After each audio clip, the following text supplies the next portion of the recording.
दोस्तों, धरती के टिके रहने को लेकर आपके बचपन में भी कोई ना कोई कहानी ज़रूर आई होगी।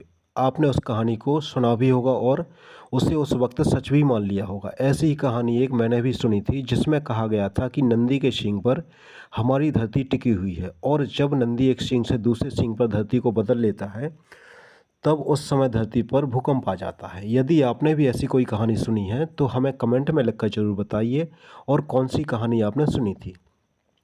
लेकिन सवाल वही का वही है कि हमारी पृथ्वी आखिर अंतरिक्ष में टिकी हुई कहाँ है। दोस्तों, जब पहली बार इंसान ने पृथ्वी से ऊपर उठकर उड़ान भरी तो उसने पहली बार धरती को आसमान में देखा और उससे समझ नहीं आ रहा था कि वो क्या देख रहा है। दोस्तों, हमारी पृथ्वी देखने में बड़ी सुंदर है पर अभी तक ब्रह्मांड में यही एकमात्र ऐसा ग्रह है जहां हमने पता किया है जहां पर जीवन है, यानी हमारी पहुंच में अभी तक हमने कहीं भी जीवन के दर्शन नहीं किए हैं।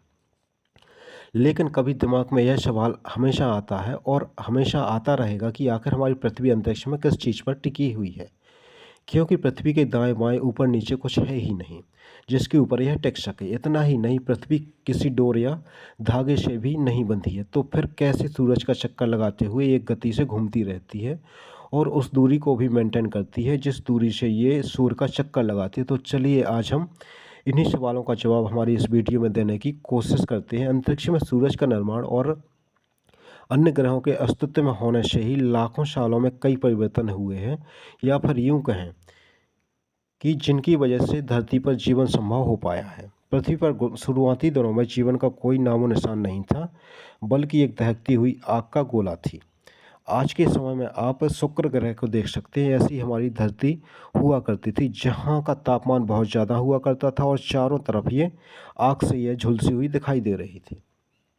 जो पृथ्वी आज आपको रंग बिरंगी दिखाई देती है या नीले रंग की दिखाई देती है, यह एक आग के गोले के जैसी दिखाई देती थी। इसके बाद के समय में यह ठंडी होती चली गई। इसके बाद चांद का निर्माण हुआ जिससे पृथ्वी का गुरुत्वाकर्षण बल तैयार होने लगा। पृथ्वी का गुरुत्वाकर्षण बल सूर्य के गुरुत्वाकर्षण बल के मुकाबले बहुत ही कम है। इसी वजह से पृथ्वी लगातार सूर्य के चक्कर लगाती रहती है, क्योंकि चक्कर नहीं लगाएगी तो सूरज पृथ्वी को अपनी ओर खींच लेगा और पृथ्वी सूरज में समा जाएगी। केवल पृथ्वी ही नहीं बल्कि हमारे सौरमंडल के जितने भी प्लेनेट हैं वो भी सूर्य की परिक्रमा करते हैं। सूर्य का गुरुत्वाकर्षण बल इतना मजबूत है कि कोई भी ग्रह अपना ऑर्बिट छोड़कर नहीं जा सकता। वह सूरज से जितना दूर है उतनी ही दूरी पर उसकी परिक्रमा करता रहेगा। इसी गुरुत्वाकर्षण बल की वजह से हमारी पृथ्वी घूमते हुए सूर्य का चक्कर लगाती रहती है और ना कभी इससे दूर जाती है और ना कभी इसके पास आती है। जब पृथ्वी सूर्य का एक चक्कर पूरा करती है, इस चक्कर में लगाया गया समय 1 साल का होता है। लेकिन यहाँ पर एक सवाल यह भी उठता है कि पृथ्वी का सूर्य के साथ कनेक्शन केवल गुरुत्वाकर्षण बल का ही नहीं है, इसके पीछे और भी वजह है। अगर सूर्य का गुरुत्वाकर्षण बल इतना मजबूत है तो क्यों यह पृथ्वी को अपनी ओर खींच नहीं लेता, पृथ्वी को निगल क्यों नहीं जाता, पृथ्वी को अपनी ओर आकर्षित क्यों नहीं कर लेता। वैसे अगर देखा जाए तो जिस वस्तु का गुरुत्वाकर्षण बल जितना ज़्यादा होता है वह दूसरी वस्तु को अपनी ओर खींचने लगती है। उदाहरण के लिए जैसे अंतरिक्ष में कोई उल्का पिंड या क्षुद्र ग्रह पृथ्वी के ऑर्बिट में दाखिल होता है तो पृथ्वी का गुरुत्वाकर्षण बल उसे अपनी ओर खींचता है। इसका परिणाम ये निकलता है कि दोस्तों उल्का पिंड और क्षुद्र ग्रह का टकराव पृथ्वी से हो जाता है।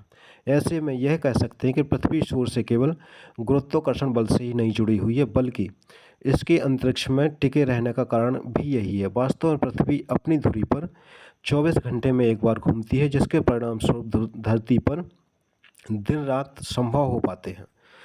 24 घंटे में पृथ्वी की घूमने की इस प्रक्रिया को रोटेशन ऑफ अर्थ कहा जाता है, जिसे हम हिंदी में अपने ही अक्ष पर घूमना कहते हैं।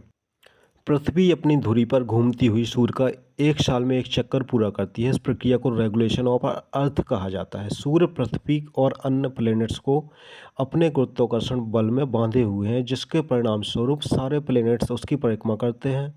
ऐसे में हमारे मन में यह भी सवाल आता है कि सूर्य में इतना गुरुत्वाकर्षण बल कहाँ से आया, जिसकी वजह से सारे प्लैनेट उसके आगे पीछे घूमते रहते हैं और एक निश्चित स्थान पर ठहरे रहते हैं। सूर्य का गुरुत्वाकर्षण बल समझने के लिए आपको अंतरिक्ष की बनावट और उसमें उपस्थित सूर्य की मौजूदगी को समझना होगा, जिसकी वजह से अंतरिक्ष में उपस्थित ग्रहों का स्थान तय हो पाता है। अंतरिक्ष में सूर्य और बाकी प्लेनेट की मौजूदगी को लेकर महान वैज्ञानिक अल्बर्ट आइंस्टीन ने एक थ्योरी दुनिया के सामने पेश की थी, जिसे जनरल थ्योरी ऑफ रिलेटिविटी के नाम से जाना जाता है। इस थ्योरी के अनुसार अंतरिक्ष में जब कोई वस्तु अपना स्थान ग्रहण करती है तो वह बेंड करके स्वयं का हेल स्फीयर रीजन का निर्माण करती है। ऐसे में उसे हेल स्फीयर रीजन में आने वाला कोई भी ग्रह उस वस्तु के चारों ओर परिक्रमा करने लगता है। ऐसे ही हमारे सूर्य के गुरुत्वाकर्षण बल और सौरमंडल के सभी प्लेनेट के साथ होता है, क्योंकि सभी प्लेनेट सूर्य द्वारा बनाए गए हेल स्फीयर रीजन के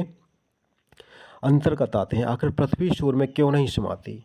अब आपको ये तो पता चल ही गया होगा कि हमारी पृथ्वी कैसे अंतरिक्ष में टिकी हुई है, लेकिन उसके साथ ही अब एक दूसरा सवाल भी खड़ा हो जाता है कि आखिर पृथ्वी सूर्य में समाती क्यों नहीं?